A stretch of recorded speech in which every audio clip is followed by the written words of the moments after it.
Pre ഓൺഡിൻ്റെ മേഖല എന്ന് പറയുമ്പോൾ തീർച്ചയായിട്ടും ഞാൻ എൻ്റെ ഈ ബിസിനസ്സിൽ കണ്ട ഓപ്പർച്യൂണിറ്റി അതാണ്. അതായത് ഇവിടെ ഒരാളെ എങ്ങനെ പറ്റിക്കാം എന്നുള്ള ഒരുപാട് രീതിയിൽ, ഇപ്പോൾ ഉദാഹരണം ഹിസ്റ്ററി കസ്റ്റമർ തരുമ്പോൾ അതിൽ എഡിറ്റ് ചെയ്ത് തരുന്ന വിദ്വാൻമാർ വരെ ഉണ്ട്. അപ്പൊ നമ്മളത് ബ്ലൈൻഡായിട്ട് വിശ്വസിച്ചാൽ നമ്മൾ ആദ്യം നോക്കുക കസ്റ്റമറാണ്. ആക്ച്വലി ഇപ്പോൾ വാഹനത്തേക്കാൾ കസ്റ്റമറെ നോക്കേണ്ട കാലം. അപ്പൊ ഞങ്ങളൊരു ഉദാഹരണം, ഞങ്ങളൊരു BMW X5 ഒരു ഡീൽ നടത്തി. ഞാനത് നടത്തി കുറച്ച് കഴിഞ്ഞ് ഞങ്ങൾ അതിന് ഒരുപാട് പാരാമീറ്ററിൽ ചെക്ക് ചെയ്യും. ആ വ്യക്തിയെ വരെ ഞങ്ങൾ നല്ല രീതിയാണ്. അപ്പോൾ അദ്ദേഹത്തിന്റെ പേരിൽ ഒരു GST കേസ് മൂവാറ്റുപുഴ കോടതി കിടക്കുന്നുണ്ട്. ഞാൻ ആ കാരണം കൊണ്ട് ആ ഡീല് ക്യാൻസൽ ചെയ്തു. ഞങ്ങളുടെ ഓരോ ടീം അംഗങ്ങളുടെ കയ്യിൽ ഞങ്ങളുടെ വിഷൻ കാർഡ് ഉണ്ട്. എല്ലാ സാറ്റർഡേ ഞങ്ങൾ വിഷൻ ഡേ ആയിട്ടാണ് ആചരിക്കുന്നത്. ഞങ്ങൾ വിഷനിൽ ഓരോരുത്തരുടെയും കോൺട്രിബ്യൂഷൻ ഞങ്ങൾ സ്ഥാപനത്തിൽ ചർച്ച ചെയ്യപ്പെടും. അപ്പോൾ ആ ഒരു വിഷൻ വെച്ചിട്ടാണ് ഞങ്ങൾ മുന്നോട്ട് പോകുന്നത്. അപ്പോൾ ഇതിൽ അവർ കണ്ടു 16 തൊട്ട് 24 വരെ ഈ കമ്പനി ഈ രീതിയിലെത്തി. അപ്പോൾ ഞാൻ പറയുന്ന 2031 ഞങ്ങൾക്ക് അവിടെ എത്താൻ കഴിയുന്നു. ആ സമയത്ത് അവരുടെ ലഭിക്കേണ്ട ആനുകൂല്യങ്ങളും അവരുടെ കരിയർ പാത്തും എല്ലാവർക്കും വ്യക്തമാണ്. കാരണം കമ്പനി ഒരു വളരുന്ന കമ്പനിയിൽ നിൽക്കുമ്പോഴാണല്ലോ അവരെ സംബന്ധിച്ചും അവർക്കും ഗുണമുള്ളൂ.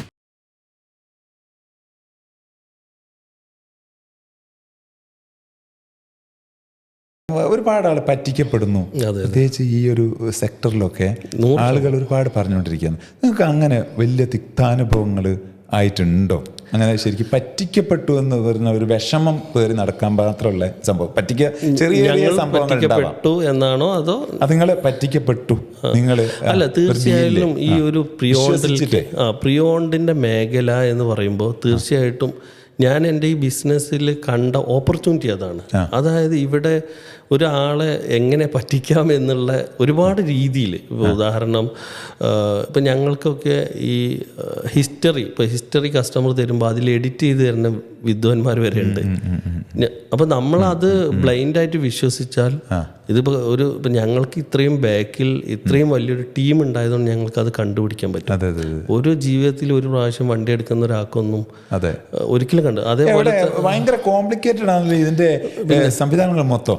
എങ്ങനെയാണ് മുജീബ് ഇത്രയും അവഗാഹത്തോടുകൂടി ഒരു മെക്കാനിക്കൽ എഞ്ചിനീയറിംഗ് ഓട്ടോമൊബൈൽ സ്പെഷ്യലൈസേഷനേക്കാൾ അപ്പുറം നിങ്ങൾ അതിന്റെ കാര്യങ്ങൾ? ഞങ്ങൾ ആദ്യം നോക്കുക കസ്റ്റമറാണ്. ആക്ച്വലി ഇപ്പോൾ വാഹനത്തേക്കാൾ കസ്റ്റമറെ നോക്കേണ്ട കാലം. അപ്പോൾ ഞങ്ങളൊരു ഉദാഹരണം, ഞങ്ങളൊരു BMW X5 ഒരു ഡീൽ നടത്തി. ഞാനത് നടത്തി കുറച്ച് കഴിഞ്ഞ് ഞങ്ങൾ അതിന് ഒരുപാട് പാരാമീറ്ററിൽ ചെക്ക് ചെയ്യും. ആ വ്യക്തിയെ വരെ ഞങ്ങൾ നല്ല രീതിയാണ്. അപ്പോൾ അദ്ദേഹത്തിന്റെ പേരിൽ ഒരു GST കേസ് മൂവാറ്റുപുഴ കോടതി കിടക്കുന്നുണ്ട്. ഞാൻ ആ കാരണം കൊണ്ട് ആ ഡീല് ക്യാൻസൽ ചെയ്തു. കാരണം നാളെ ഇല്ലെങ്കിൽ ഈ കേസ് അറ്റാച്ചായി വരുമ്പോഴേക്കും ഇത് RC മാറിയാലും ഞങ്ങളെ കയ്യിൽ നിന്ന് വാങ്ങിച്ചാൽ അത് മുൻപോട്ട് വിൽക്കാൻ പറ്റില്ല. ഒരു ഓർഡർ കിട്ടും, ഈ കേസ് തീരുന്നവരെ തൽസ്ഥിതി തുടരണം എന്ന് പറഞ്ഞത് കോടതി നോക്കും. അപ്പോൾ ഇങ്ങനെയൊക്കെയുള്ള ഒരുപാട് പ്രശ്നങ്ങളുണ്ട്. അപ്പോൾ ഞങ്ങൾ ആ പ്രശ്നങ്ങൾ നമ്മൾ കണ്ട് നോക്കിക്കാണുള്ള ഉത്തരവാദിത്വം നമുക്കാണ്. അതേപോലെ ആക്സിഡൻ്റ് ആയ വാഹനങ്ങൾ പുറത്തു നിന്ന് പണിയെടുത്തിട്ട് ഹിസ്റ്ററിയിൽ എവിടെയും കാണാത്ത രീതിയിൽ ഒപ്പിച്ചെടുത്ത് ഒരുപാട് ഒരിക്കലും നമുക്ക് മനസ്സിലാകാൻ കഴിയില്ല. പിന്നെ അറിയാലോ, പല കംപ്ലൈൻറ്റുകളും ഒരു 5 മിനിറ്റ് റൈഡിലൊന്നും മനസ്സിലാവില്ല. അതൊരു ഡീപ്പ് സ്കാനിങ്ങിലൂടെയും ഒരു എന്താ പറയുക ഇവാലുവേഷനിലൂടെ. അപ്പോൾ ഇതിൻ്റെയൊക്കെ ഒരു വ്യക്തമായ ഒരു പ്രോസസ്സ് നമ്മൾ സ്റ്റെപ്പ് ബൈ സ്റ്റെപ്പ് ഞങ്ങൾ ഇപ്പോൾ ഒരു 40 കണ്ണ് കേട് വരുത്തുമ്പോഴാണ് ഒരു കണ്ണ് ഡോക്ടർ നല്ല ഡോക്ടറാണെന്ന് പറഞ്ഞത്. ഞങ്ങൾക്ക് ഒരുപാട് മിസ്റ്റേക്ക് വന്നിട്ടുണ്ട്. ഇതുപോലെ ഞങ്ങളും ചെറിയ രീതിയിലൊക്കെ പെയിനുകൾ എടുത്തിട്ടുണ്ട്. പക്ഷെ അതിനെ നമ്മൾ ഒരു പ്രാവശ്യം വന്നത് പിന്നെ വരാത്ത രീതിയിൽ അടുത്ത പ്രോസസ്സ് സെറ്റ് ചെയ്ത് സ്റ്റെപ്പ് ബൈ സ്റ്റെപ്പാണ് ഇന്നുള്ള ഒരു സ്റ്റെപ്പിലോട്ട് എത്തിയിട്ടുള്ളത്. അപ്പോൾ ഒരു കസ്റ്റമർ നമ്മൾ ട്രസ്റ്റ് ചെയ്ത് വരുന്ന സംഭവമാണ് നിങ്ങളിലുള്ള ട്രസ്റ്റ്, നിങ്ങളെ RDയിലുള്ള ട്രസ്റ്റ്, നിങ്ങൾ ടീമിലൊക്കെ ഉള്ള ട്രസ്റ്റ്, നിങ്ങൾ കൊടുക്കാവുന്ന സർവീസ് ഉണ്ടല്ലോ, ഇത് കച്ചവടം നടത്തി ഡീലായി. അതിനുശേഷം ഒരു കുറഞ്ഞ ദിവസത്തിനുള്ള സമയത്തിനുള്ളിലോ ഒരു വലിയ പ്രശ്നം വന്നാൽ അങ്ങനെ ഉണ്ടാവുമല്ലോ. എനിക്കറിയാവുന്ന കുറേ പേരുണ്ട്, എൻ്റെ സുഹൃത്തുക്കൾ ഇങ്ങനെ യൂസ്ഡ് കാർ വാങ്ങിയിട്ട്, നിങ്ങളല്ല കേട്ടോ, അന്നൊന്നും അങ്ങനെ സംവിധാനമില്ല, കുറേ മുമ്പാണ് വാങ്ങിച്ചിട്ട്, അതും പല ഡോക്ടേഴ്സിനൊക്കെ വാങ്ങിക്കുക. ഡോക്ടേഴ്സിൻ്റെ എന്ന് പറഞ്ഞ് ബ്രോക്കർ വിൽക്കുന്നതല്ല, ഡോക്ടേഴ്സിൽ നിന്ന് തന്നെ നേരിട്ട് വാങ്ങിച്ച കഥകൾ എനിക്കറിയാം. വാങ്ങിച്ചിട്ട് എൻജിൻ ഓവറോളിങ് വരിക വിതിൻ 1 month. അത് വലിയ പ്രശ്നമാണല്ലോ. നമുക്ക് ആ സ്മോക്ക് ഡിറ്റക്ട് ചെയ്യാൻ പറ്റിയില്ല, അവർക്ക് അത്രമാത്രം അറിവില്ല, കുറെ കാര്യങ്ങൾ അതൊന്നും അറിയാം. അപ്പം അവർ ശരിക്കും അവർ ബാഡ് ഇമോഷനിൽ പോകുമല്ലോ. അങ്ങനത്തെ അനുഭവങ്ങളിൽ നമുക്ക് എന്താണ് റോയൽ ഡ്രൈവ് ചെയ്യുക? റോയൽ ഡ്രൈവ് ഇതൊരു വലിയ ഏരിയയാണ്. കാരണം ഇപ്പം നമ്മൾ ഒരു വാഹനം എടുത്ത് ഈ വാല്യുവേഷനൊക്കെ കഴിഞ്ഞാലും നാളെയും പുതിയ കംപ്ലൈൻറ്റ് വരാം. അതാണ് നിലനിൽക്കുന്നത് ഞങ്ങൾ 100% കണ്ടെത്തും. അത് മാത്രമല്ല, ഞങ്ങളൊരു എഴുതിയൊന്നും കൊടുക്കില്ല, എന്നാലും മാനുഷിക പരിഗണന. നമ്മളെടുത്ത് വാഹനം എടുത്തൊരു സർട്ടൻ ടൈമിൻ്റെ ഉള്ളിൽ ഒരു എഞ്ചിനോ ഒരു ഗിയർ ബോക്സ് അങ്ങനെ ഒരു മേജർ മേജർ വരികയാണെങ്കിൽ നമ്മൾ അതിൽ ഒരുപാട് കസ്റ്റമേഴ്സ് ആയിട്ട് സഹകരിച്ചിട്ടുണ്ട്. ബാഡ് ഇമോഷനിലേക്ക് ഇത് പറ്റിക്കപ്പെട്ടു എന്ന് പറയുന്നത് അതുണ്ടായിട്ടില്ലല്ലോ ഇതുവരെ. ഞങ്ങളെ കൊണ്ട് കഴിയുന്ന മാക്സിമത്തിൽ നമ്മൾ കസ്റ്റമർ സപ്പോർട്ട് ചെയ്തിട്ടുണ്ട്. അല്ല, ഇത് ഞാൻ നേരത്തെ പറഞ്ഞ പോലെ നമ്മൾ അങ്ങനെ സപ്പോർട്ട് ചെയ്യാതെ ഇരുന്നാൽ നമുക്കുള്ള ദൂരം, നമ്മുടെ യാത്രയുടെ ദൂരം ഈ കസ്റ്റമറാണ് കുറക്കുക. തീർച്ചയായിട്ടും ഉറപ്പായിട്ടും ഉണ്ടാവും. പിന്നെ അതിന്റെ ആഘാതം നമ്മൾ പറയുന്നത് 250 മെമ്പേഴ്സിനോടെങ്കിലും ഇത് ഷെയർ ചെയ്യപ്പെടുന്നു. അതില് ഇപ്പൊ ഉള്ള പുതിയൊരു അഡ്വാൻറ്റേജ് എന്താ വെച്ചാൽ, ഇപ്പൊ ഒരു വാഹനം വാങ്ങിക്കുമ്പോൾ തന്നെ നമുക്ക് വേണമെങ്കിൽ ഇത്തരം റിസ്കുകൾ കാൽക്കുലേറ്റ് ചെയ്യാൻ മെഡിക്കൽ ഇൻഷുറൻസ് പോലെ നമുക്കൊരു 1 ഇയറിന് നമുക്കൊരു ഇപ്പോൾ ഒരു 50,000 തൊട്ട് സ്റ്റാർട്ട് ചെയ്യുന്നുണ്ട്, ഒരു 1.5 ലക്ഷം രൂപ വരെ വരുന്നത്.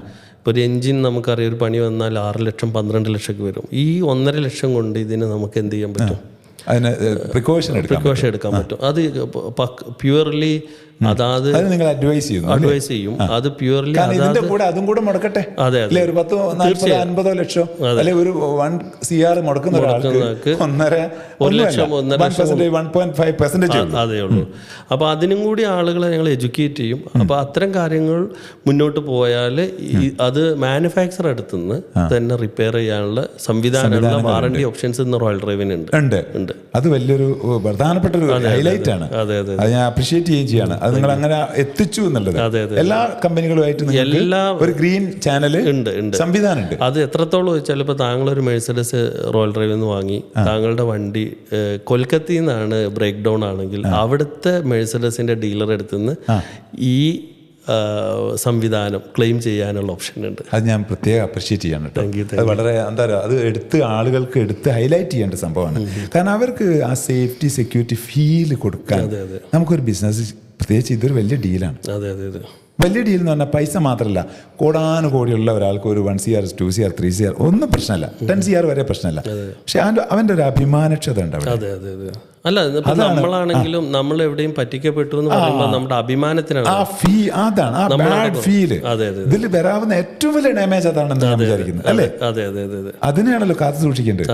അതിന് നിങ്ങളെ ടീം, നിങ്ങളല്ലോ, നിങ്ങളിപ്പോ ഒരു ഇതിലൊരു 1 man ഷോ ഒന്നും അല്ലല്ലോ, ഒരിക്കലും നടത്താൻ പറ്റുന്ന 1 man ഷോ നടത്തിയ ഒരു കാലം ഉണ്ടായിരുന്നു. എനിക്കറിയാവുന്ന ഒരു കാലം. അത് കഴിഞ്ഞു. നമ്മളിപ്പോ ഒരു വേറൊരു തലത്തിലെത്തി, അതൊരു ബ്രാൻഡായി. അപ്പൊ അവിടെ ടീമിന്റെ പ്രസക്തി എങ്ങനെയാണ്? ഈ ടീം ഇതിനോട് ഇൻകോർപ്പറേറ്റ് ചെയ്ത് നിൽക്കുന്നത്, അല്ലെങ്കിൽ ഇതിൽ ഇമേഴ്സ് ചെയ്തിട്ട് നിങ്ങളുടെ വികാരത്തെ കസ്റ്റമറുടെ ഹൃദയത്തിലേക്ക് എത്തിക്കുന്നത് എങ്ങനെയാണ്? ഇതിൽ ഞങ്ങൾക്ക് ഏറ്റവും വലിയൊരു അനുഗ്രഹം, നമ്മുടെ ഈ കൊറോണ സമയത്ത് നമ്മൾ എല്ലാ കാലത്തും നമ്മൾ ഈ SOP സെറ്റ് ചെയ്യണം, നമ്മളെ തലച്ചോറിലുള്ളതൊരു പേപ്പറിലോട്ട് വരണം എന്നുള്ള ആഗ്രഹം ഭയങ്കരമായിട്ടുണ്ട്. പക്ഷെ നമ്മൾ ഈ ഓപ്പറേഷനിൽ എന്തായാലും ചെറിയൊരു പെർസെൻറ്റേജ് ഇൻവോൾവ് ആയതുകൊണ്ട് ടൈമില്ലായിരുന്നു.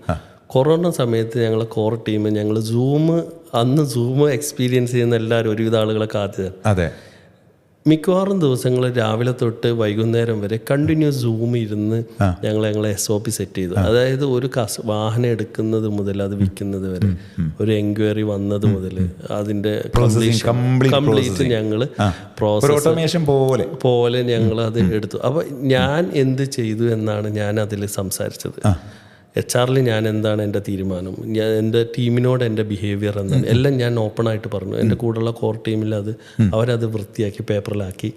അതാണ് ഇന്ന് റോയൽ ഡ്രൈവിൽ ഇംപ്ലിമെൻ്റ് ചെയ്തുകൊണ്ടിരിക്കുന്നത്. അതുകൊണ്ട് തന്നെ നമ്മളുടെ ഇപ്പോൾ റസാഖ് സാറിന് കോഴിക്കോട് ഷോറൂമിൽ നിന്ന് പണ്ട് എന്ത് ഫീല് കിട്ടി അതേ ഫീല് ഇപ്പോൾ കഴിഞ്ഞ ആഴ്ച സ്റ്റാർട്ട് ചെയ്ത തിരുവനന്തപുരം ഷോറൂമിൽ കിട്ടും.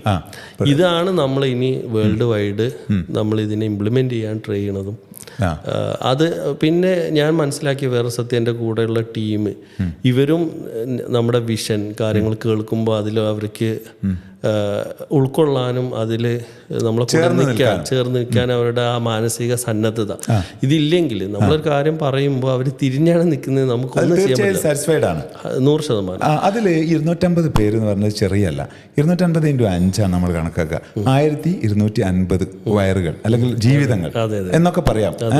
അപ്പൊ ഇവരെ നമ്മുടെ ഇതിലേക്ക് എങ്ങനെയാണ് ഈ RD റോയൽ ഡ്രൈവ് എന്ന് പറയുന്ന വികാരത്തിലേക്ക് ഈ 1250 വെറും ടീം അംഗങ്ങൾ, അതിന്റെ പുറത്ത് സ്റ്റേക്ക് ഹോൾഡേഴ്സ് ഉണ്ട്, പലരും ഉണ്ടല്ലോ, പ്ലസ് ഇവരൊക്കെ എങ്ങനെയാണ് കുടുംബങ്ങൾ എന്ന നിലക്കും, കാരണം അത് റോയൽ ഡ്രൈവ് എന്ന ഫാമിലിന്റെ ഭാഗമാണല്ലോ. തീർച്ചയായിട്ടും. അപ്പൊ എങ്ങനെയാണ് അവരെ നിങ്ങളെ ഇൻകോർപ്പറേറ്റ് ചെയ്യുന്നത്?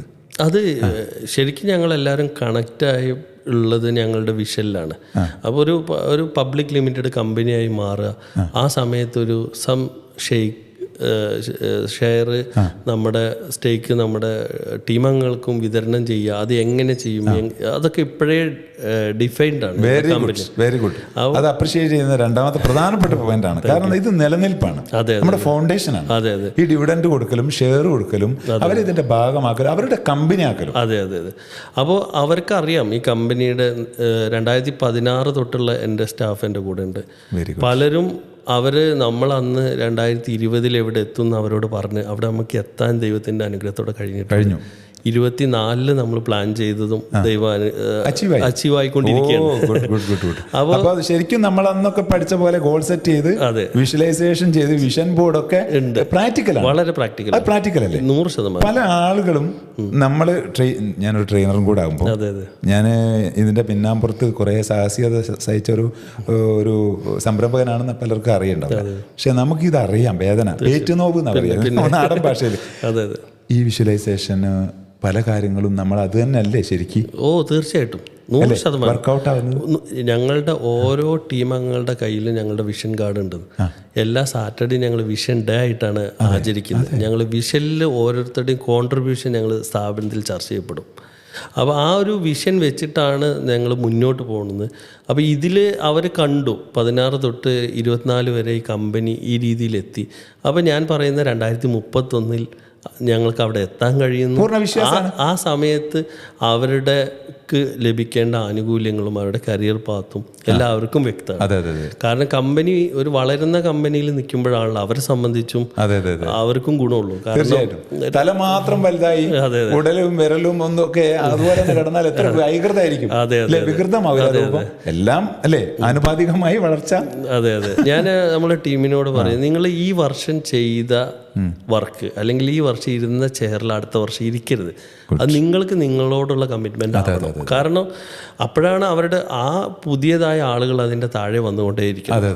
മുകളിലല്ല ആൾ വരേണ്ടത്, താഴെയാണ് ആളുകൾ വരേണ്ടത്. അപ്പോഴാണ് ഇവർക്കൊക്കെ നാളെ ഓരോ രാജ്യങ്ങൾ കൈകാര്യം ചെയ്യാനുള്ള കപ്പാസിറ്റി വരണം, ഓരോ സംസ്ഥാനങ്ങൾ കൈകാര്യം ചെയ്യാനുള്ള കപ്പാസിറ്റി വരണം. ആ രീതിയിൽ ടീമിനെ നമ്മൾ വളർത്തിയെടുക്കാൻ സെലക്ഷൻ മെത്തേഡ്, ഇന്റർവ്യൂസ്, അതുപോലെ തന്നെ പ്ലേസ്മെന്റ്, ഇൻഡക്ഷൻ പ്രോസസ്സ്, ദെൻ പിന്നെ അവരുടെ ജോബ് അസൈൻമെന്റ്, ഇതിലൊക്കെ നിങ്ങൾ എടുക്കുന്ന ഒരു സമീപന സ്ട്രാറ്റജി ആളുകൾക്ക് കേൾക്കുമ്പോൾ ഒരു ഉണ്ടാവില്ല. എങ്ങനെയാണ് ഇതിന്റെ പിന്നാമ്പുറം ഇവരല്ലേ സത്യത്തില്?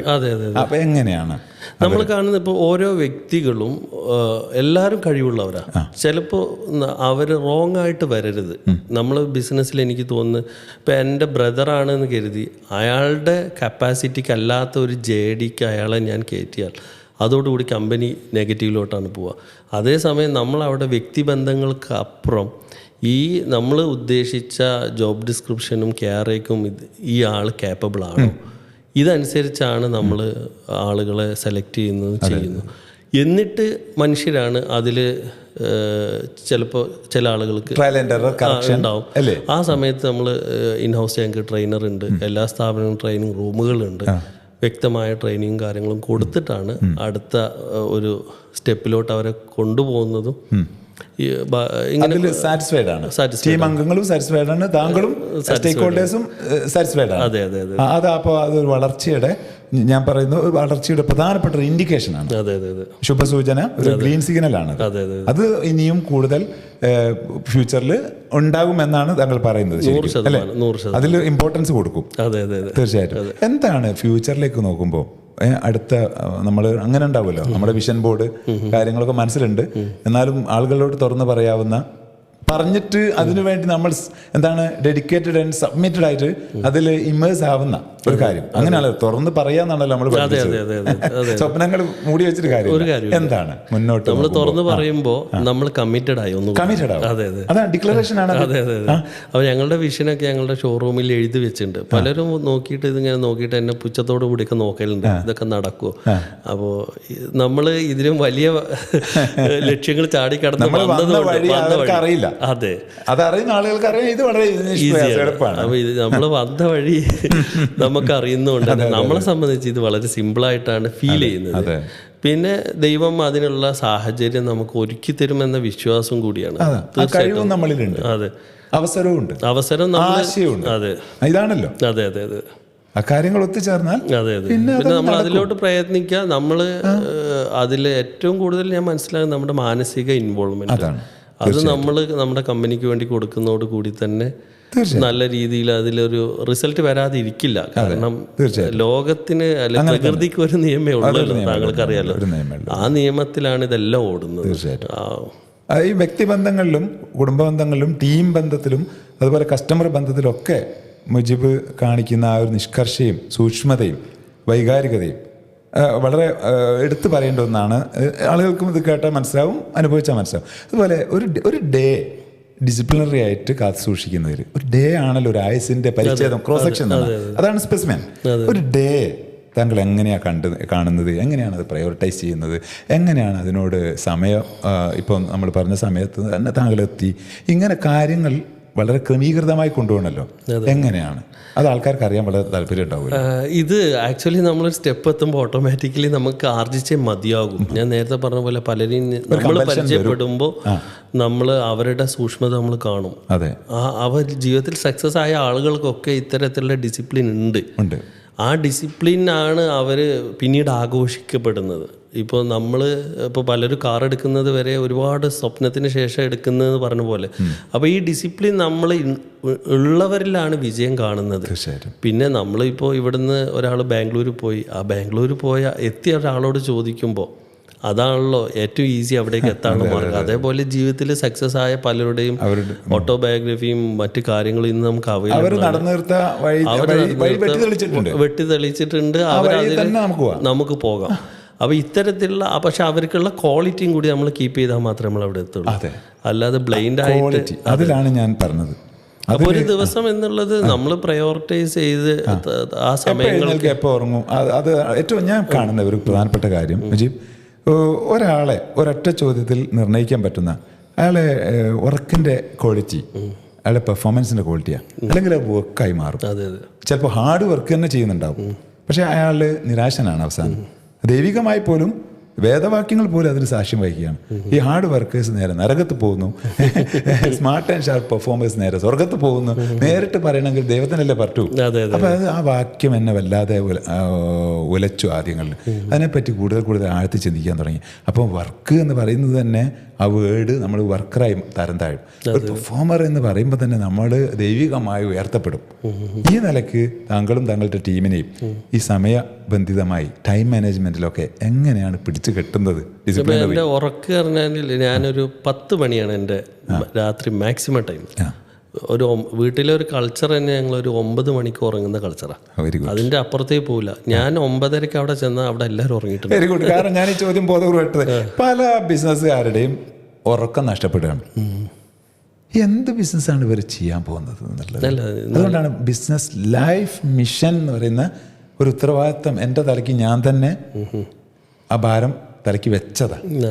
ഞാൻ അതിലേക്ക് വരേണ്ടതുണ്ട്. ഇങ്ങനെ ചിലത് പറയേണ്ടതുണ്ട്, പറയിപ്പിക്കേണ്ടതുണ്ട്, നമ്മൾ കേൾപ്പിക്കേണ്ടതുണ്ട്, നമ്മളും ഉൾക്കൊണ്ട് മാറേണ്ടതുണ്ട്. അതെ അതെ. കാരണം നല്ല ഉറക്കമാണ് നമ്മളെ രാവിലെ മുതൽ വൈകുന്നേരം വരെയുള്ള എനർജി നമുക്ക് തിരിച്ചിരുന്നത്. ശരിക്കുള്ള റിജുവിനേഷൻ എന്നൊക്കെ പറയുന്നത് ശരീരത്തിന് കിട്ടുന്ന ആ ഉറക്കിലൂടെയാണ്. അപ്പോൾ അത് നമ്മൾ നഷ്ടപ്പെടുത്തി എന്ത് നേടിയാലും, ഇപ്പോൾ ഈവൻ ഞാൻ യാത്രയിലാണെങ്കിൽ എൻ്റെ കൂടെ ഉള്ളവർക്കൊക്കെ അറിയാം, ഒരു 9:30-10 മണി, അതിൻ്റെ അപ്പുറത്തേക്ക് ഞാൻ ലൈവ് ആവൂല. മൂന്നാമത്തെ കൈ തരുന്നത് ഞാൻ അതിനാണ്. കാരണം ലൈഫും ഹെൽത്തും ഇല്ലെങ്കിൽ, ബന്ധവും അതിൻ്റെ ഊഷ്മളതയും ഇല്ലെങ്കിൽ എന്തിനൊരു ബിസിനസ്? അതെ അതെ അതെ. അതിൽ ഞാൻ സാന്ദർഭികമായിട്ട് പറയാം, ഞാനൊരു വായിച്ചൊരു കേസാണ്. നമ്മളൊരു വ്യത്യസ്തമായിട്ട് ഈ സമ്പത്ത് എന്നുള്ളതിനെ കാണുമ്പോൾ ഏറ്റവും ഫസ്റ്റായിട്ട് കാണുന്നത് മെൻ്റൽ വെൽത്താണ് അത്രേ. Second physical wealth. മെൻ്റൽ വെൽത്തിൽ ആണ് 1, 2 ഫിസിക്കൽ, 3 നമ്മൾ എന്തിൽ ആണ് അതിൽ ബെസ്റ്റായിരിക്കുക, 4 ഇക്കണോമി എന്ന് തോന്നുന്നു, അല്ല 4 ഫാമിലിയാണ്, 5 ഇക്കണോമി, പിന്നെ 6 അഡ്വഞ്ചറസ് തിങ്സ് ചെയ്യുക. ഇങ്ങനെയൊക്കെയാണ് ഇതിൻ്റെ ഡെഫിനിഷൻ പോകുന്നത്. പക്ഷേ ഞാനടക്കം അല്ലെങ്കിൽ പറഞ്ഞുകൊണ്ടിരിക്കുമ്പോൾ നമ്മൾ പെർഫെക്റ്റ് ആയിട്ട് ഒരിക്കലും പറയാൻ പറ്റില്ല. നമ്മൾ ദൈവിക പ്രവാചകന്മാരോ മുനിമാരോ മഹർഷിമാരോ അല്ല. നമ്മളിത് പറഞ്ഞുകൊണ്ടിരിക്കുമ്പോൾ നമ്മളെ അതെന്താക്കുന്നുണ്ട്, സ്വാധീനിക്കുന്നുണ്ട്. 100%. നമ്മളെ ഉൾക്കൊള്ളുന്ന, വിശ്വസിക്കുന്ന, നമ്മളെ സ്നേഹിക്കുന്ന ഒരു ചെറിയ ന്യൂനപക്ഷം അതിനെ ഉൾക്കൊള്ളുന്നുണ്ട്. അതെ അതെ, അത്രയല്ലേ പറ്റുള്ളൂ. അതെ അതെ. ഇപ്പം ഞാൻ ഇപ്പം ഹെൽത്തിനെ കുറിച്ച് പറയാം. ഞാൻ ടീം മൊത്തമായിട്ടൊരു മോർണിംഗിൽ ഒരു ഓൺലൈൻ എക്സസൈസിന് വേണ്ടിയിട്ട് ഇപ്പോൾ ഞങ്ങൾ പ്ലാൻ ചെയ്തുകൊണ്ടിരിക്കുക. വളരെ വലുതാണ്. നിങ്ങളെ ഏറ്റവും വലിയ നിക്ഷേപമായിട്ട് അത് മാറും. അതെ അതെ. മാത്രമല്ല അത് 1250 പേരിലേക്കാണ് ടീം അംഗങ്ങളുടെ വീടുകളിലേക്ക് പോവുകയാണ്. അതെ അതെ അതെ. അവരുടെ ചുറ്റുവട്ടത്തേക്ക് അവരുടെ സ്വാധീനിക്കുന്ന ഒരുപാട് ആളുകൾ, കുടുംബങ്ങൾ. അതെ അതെ. അത് മൾട്ടിപ്ലിക്കേഷൻ ആണ് കേട്ടോ, ഒറ്റ തീരുമാനം. അതെ അതെ. അതുപോലെ മെൻ്റലി ഫിസിക്കലി നമ്മൾ വെൽത്ത് അല്ലാതെ നമുക്ക് എന്തിനാ പണം, അല്ലെങ്കിൽ നമ്മൾ എങ്ങനെ നമുക്ക് അച്ചീവ് ചെയ്യാൻ പറ്റും നമ്മുടെ ഗോൾ, ഇത് രണ്ടും നമുക്ക് 100% ഉണ്ടെങ്കിൽ മാത്രമേ ഈ പണം കൊണ്ട് ഗുണം. ഇതൊരു ഇന്റഗ്രിറ്റിയാണ്. ഒരു സിംഗിൾ പോയിന്റ് അല്ല. അത് ഒരു എന്താ പറയുക, സക്സസ് ഒരു ഡെസ്റ്റിനേഷൻ അല്ല എന്ന് പറയല്ലോ, ഒരു ജേണിയാന്ന് പറയുമ്പോൾ ഇതെല്ലാം കൂടി ചേരുമ്പോഴാണ് ലൈഫിന് കളറാവുന്നത്. അല്ലേ? നമ്മൾ അവസാനം ആത്യന്തികം അൾട്ടിമേറ്റ് എന്ന് പറഞ്ഞാൽ നമ്മൾ മരിച്ച് പിരിയുമ്പോൾ ആ ഒരു കിടക്കുമ്പോൾ സ്റ്റീവ് ജോബ്സ് ICUവിൻ്റെ റൂമിൽ നിന്ന് ഒരു വർത്തമാനം പറയുന്നുണ്ടല്ലോ, ഇപ്പോൾ പച്ചലായിട്ടും കുറേ മൂളലും നരങ്ങലും മാത്രമാണ് എന്നെ കാത്തിരിക്കുന്നത്. എനിക്ക് വേണ്ടി ഡ്രൈവർ ഉണ്ടായിരുന്നു, എനിക്ക് വേണ്ടി PA ഉണ്ടായിരുന്നു, എനിക്ക് വേണ്ടി CA ഉണ്ടായിരുന്നു, എനിക്ക് വേണ്ടി ലോകം തന്നെ ഉണ്ടായിരുന്നു. പക്ഷേ എൻ്റെ രോഗത്തിന് വേദനയും സഹിച്ച് ഈ ബെഡ് കിടക്കാൻ ഞാൻ മാത്രമേ ഉള്ളൂ. അത്രേ ഉള്ളൂ. ഇതാണ് അവസാനം. തീർച്ചയായും അല്ലേ? അതെ അതെ അതെ. ഇതൊരു വലിയ മഹാന്റെ വാക്കാണ്. അതെ അതെ. ഏതായാലും വളരെ സന്തോഷം. നമ്മൾ പറഞ്ഞു തീരാത്ത കഥകൾ നമുക്കുണ്ടാവും, കാരണം കുറെ കാലമായിട്ട് കണ്ടുമുട്ടുകയും കഥ പറയാൻ ഇരിക്കുകയും ചെയ്തതാണ്. ഏതായാലും ഈ കഥകൾ ആൾക്കാരുടെ മനസ്സിലേക്ക് കയറട്ടെ, നമ്മുടെ വാഹനം സുഗമമായി ഓടട്ടെ, ആളുകളുടെ ജീവിതവുമായിട്ട് അവരുടെ ശരീരവുമായിട്ട് വഹിച്ചോടുന്ന ഒരു വലിയ വാഹനത്തിൻ്റെ ദൈവിക ദൗത്യം താങ്കളിൽ എന്താണ് വളരെ സുദൃഢമാവട്ടെ, സന്തോഷകരമാവട്ടെ, അത് ട്രസ്റ്റ് വർത്തി ആവട്ടെ. Thank you.